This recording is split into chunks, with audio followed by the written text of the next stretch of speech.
علی امین گنڈاپور صاحب نے جس بھی وجہ سے یہ بیان دیا ہے، سیاسی بیان ہے جو بھی ہے، ہوں، گنڈاپور صاحب واٹر کے ایکسپرٹ نہیں ہے، اور انہوں نے کسی کے کہنے پہ یہ بیان دیا، اور کس نے ان سے یہ بیان دلوایا ہے اس کے بارے میں کچھ نہیں کہہ سکتا، کیونکہ جہاں تک اس ڈیم کا تعلق ہے تو یہ تو ایک ڈیڈ ہارس ہے، اس پہ تو بات کرنے کی ضرورت ہی نہیں ہے، کیونکہ یہ تو ٹوٹلی انفیزیبل ہے پاکستان کے لیے ان دا کرنٹ سرکمسٹانسز۔ ٹھیک۔ ڈیم تین مقاصد کے لیے بنتا ہے۔ کچھ لوگ کہتے ہیں کہ سیلاب کو کنٹرول کرتا ہے، جو کہ یہ آلموسٹ نہیں کرتا۔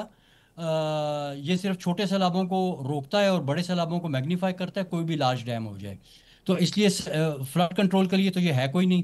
دوسری چیز ہے سٹوریج کی، اور تیسری چیز ہے پاور پروڈکشن کی۔ ہوں، تو اس وقت جو ڈیم کی بجلی ہے وہ سولر پلس بیٹریز کے سولوشن سے 100 گنا مہنگی ہے، ٹھیک۔ اور آپ دنیا کے بیسٹ سولر زون میں رہ رہے ہیں، تو 21ویں صدی میں آ کے ہمیں اتنی پرانی اور اتنی مہنگی ٹیکنالوجی پہ انویسٹ کرنے کی کوئی ضرورت نہیں ہے بجلی بنانے کے لیے۔ ٹھیک۔ تو اس لیے بجلی بنانے میں بھی اس کا کوئی کردار نہیں ہے۔ اگر آپ دیکھیں تو آپ کا جو نیلم جیلم ڈیم، جو آپ کا لیٹسٹ ہائیڈرو پاور کا ڈیم بنا ہے، اس میں 1 واٹ کو انسٹال کرنے کی جو کاسٹ ہے ہوں۔ وہ 20,000 روپے ہے۔ اچھا۔ اس کو آپ 100 سے ضرب دے دیں تو یہ 20 لاکھ روپیہ بنتی ہے ہوں، کاسٹ، ہوں، ایک 100 واٹ کا بلب جلانے کے لیے۔ آپ 20 لاکھ کا اگر سولر سسٹم لگاتے ہیں، وہ کتنے بلب جلاتا ہے ہوں، آپ خود اس چیز کا اندازہ کر لیں۔ ٹھیک۔ تو اس لیے بجلی کے لیے بھی ہمیں اس کی ضرورت نہیں ہے۔ ہوں، تیسری چیز رہ گئی سٹوریج۔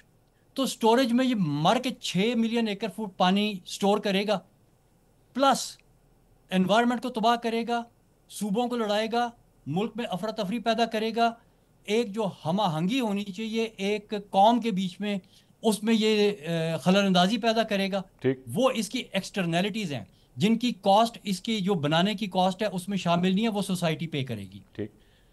اس کے مقابلے میں آپ کے پاس دریاؤں کی ریت کے نیچے، ریور اینڈ ایکویفر میں 500 ملین ایکڑ فٹ کی سٹوریج پڑی ہوئی ہے، جو اس کالا باغ ڈیم کی سٹوریج سے 100 گنا زیادہ ہے۔ ہوں، تو جو پیسہ آپ نے اس کے اوپر خرچ کرنا ہے نا، وہ آپ اس ٹیکنالوجی پہ خرچ کریں جو اس دریاؤں کی ریت کے نیچے پڑا ہوا پانی، جو کہ استعمال نہیں ہو رہا، ہوں، جو کہ ہم نے ٹیسٹ کیا ہے باقاعدہ، ہم نے اس پہ ایکسپیریمنٹس کیے ہیں، ڈیٹیل سٹڈیز کی ہیں، وہ پانی پینے کے لائق ہے، وہ پانی کی سٹوریج آپ کی 1000 دن سے زیادہ کی سٹوریج ہے۔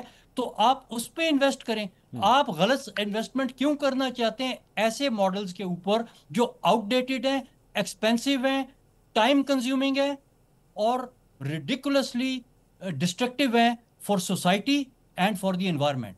ٹھیک۔ تو یہ ساری چیزیں کلائمیٹ کمپیٹیبل ہے ہی نہیں ہے ڈیم۔ ہم نے ابھی دیکھا انڈیا کے ڈیم سے لاب نہیں روک سکے، ایک کے بعد دوسری ویو ان کو چھوڑنی پڑ رہی ہے۔ ہوں، آپ کا 1992 میں آپ کے منگلا ڈیم نے کتنی بڑی فلڈ کی ویو چھوڑی تھی، اور پھر وابڈا نے 1994 میں خود رپورٹ لکھی تھی کہ یہ جو ہے یہ سیلاب سے نہیں بچا سکتے آپ کو۔ تو کس کھاتے میں انہوں نے یہ رپورٹ یہ کہہ دیا کہ جی وہ کالا باغ ڈیم، کالا باغ ڈیم؟ مجھے نہیں پتا ان کے ایڈوائزرز کون ہیں، خود وہ اس چیز کے ایکسپرٹ نہیں ہیں، جتنی تعلیم ہے اتنی بات کریں گے۔